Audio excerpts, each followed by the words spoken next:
Hello and welcome to Let's Talk Sport.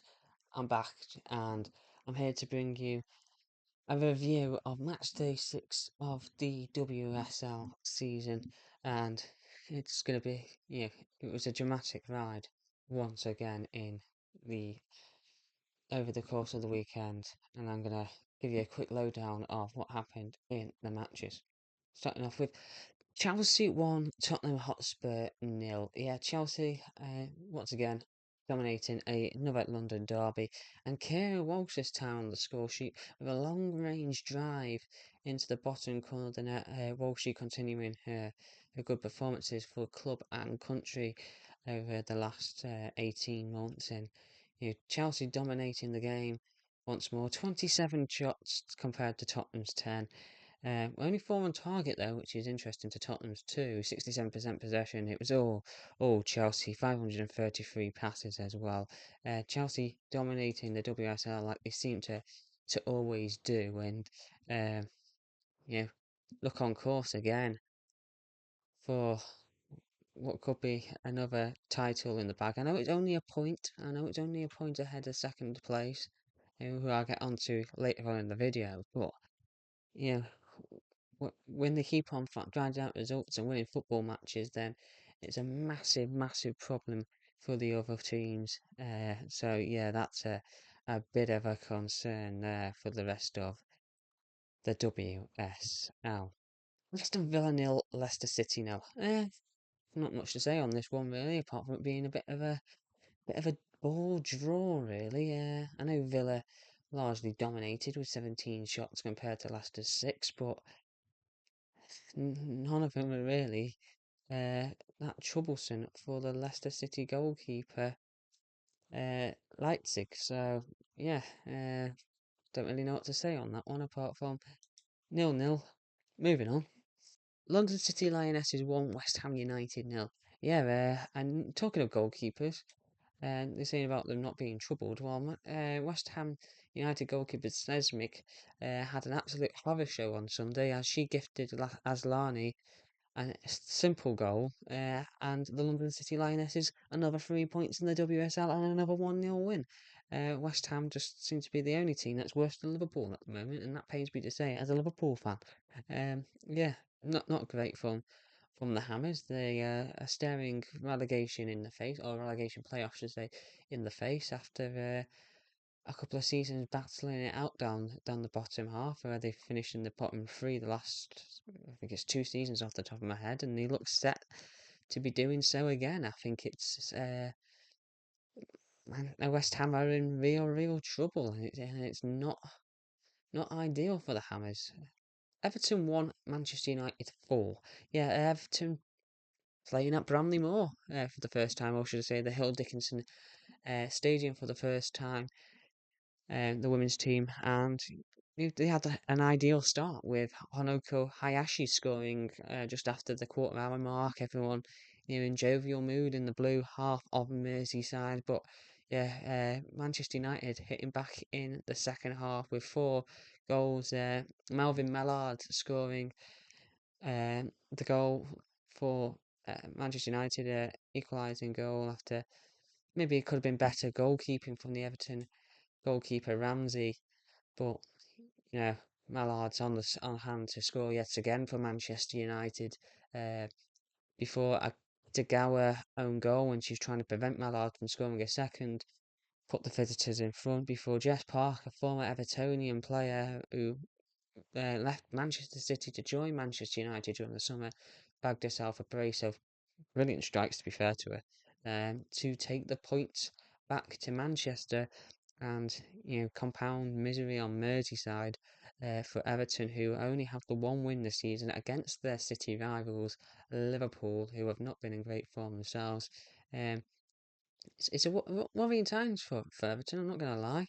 I know they're missing their captain and their leader at the back, but that's when other players need to come in and take account of themselves, and I just don't see that happening. And I think the 4-2-3-1 formation is clearly not working for the manager. So Sorensen. But in terms of Mark Skinner, he's the manager that I've questioned many a time.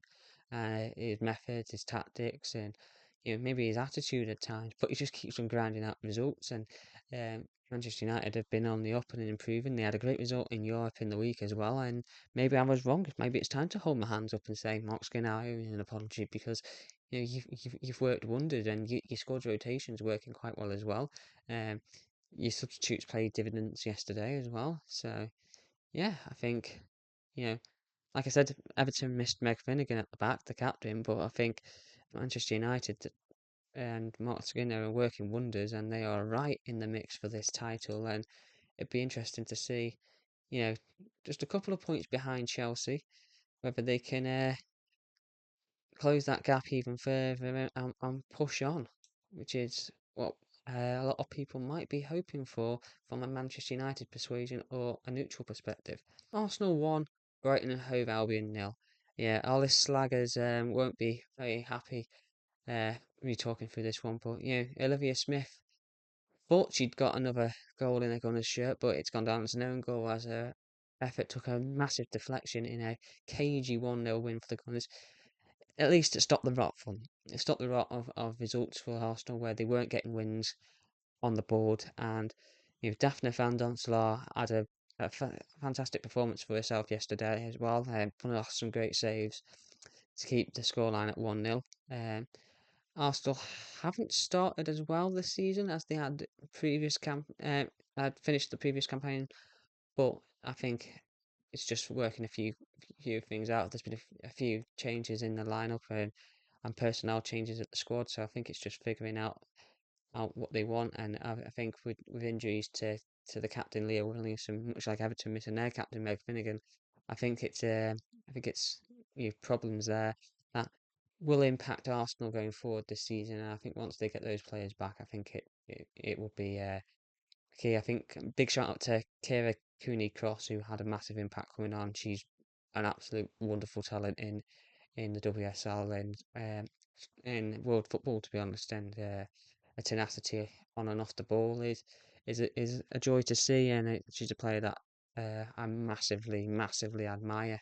And I think uh, I think she's got a bright future ahead of her. And Frank Kirby's still going along and being a mainstay in that Brighton team in the WSL. I think that's an important thing from Kirby's perspective. I think we need to get that out there that Frank Kirby has left a Chelsea side where she was a key cog in their machine, but the load was shared, and I think she's come to Brighton where she is the experienced head, the probably one of their most talented, if not the most talented player on their books, and she's carrying the side at the moment, and she's doing her best. And I know they lost 1-0, but big shout out to Frank Kirby. Liverpool won Manchester City 2. Guys, we were so close. So close to getting our first points of the season. Oh man. I thought we had it. I thought we had it. I thought we had the point on the board at least, but no, it wasn't to be. An early goal by in the second half by Kunina Capox, a header at the cop end. Capox at the cop. Uh, Seemed to give Liverpool the lead and much against them in a play. Where Manchester City seemed to largely dominate possession, but then an error by the goalkeeper Bograf again, costing Liverpool, where she's got a shot that's come in and she's pushed it back into play and has allowed Bene the simplest of opportunities to sweep the ball home for the equaliser. So that wasn't great from Liverpool perspective when you've been leading for 12 minutes. The last thing you need is your goalkeeper to give the opportunity to an opposition player, especially of a team of Manchester City's quality. They're well in the thick of this title race alongside Chelsea and Manchester United this season. And then, you're thinking of that. It's a massive blow in the first half, Liverpool losing Marie Herbinger to a knee injury. And as a Liverpool fan, my thoughts and best wishes just go out to Marie Herbinger. And I hope that Herbie comes back stronger and the injury's not too serious. But yeah, it's interesting that Gareth Taylor's gone for back five, flat back five by the looks of things with he went for four in midfield and the one solo forward in Mia Enderby. up top. So he didn't go for the likes of Sophie Roman Haug as that forward. He went for a quite defensive formation, trying to snuff out the likes of Viviana Miedema and Bonnie Shaw for Manchester City, and it did work for a long period of time before Benet got that equalising goal in the second half, and then after that it was just a swarm of black shirts going forward for Manchester City, and Ayoba Fujinho got the winner 4 minutes from time in what was a largely dominant Manchester City display. I'm not gonna lie. Liverpool did think they got the equaliser in the 96th minute when Kerry Holland's free kick was pushed back out by the Manchester City goalkeeper Yamashita, but Gemma Bonner was on hand to smash home what she thought was an equaliser. The cop erupted. I erupted. Everyone was just dead excited, but no. The lineswoman had her flag up and wanted to put pay to any Liverpool.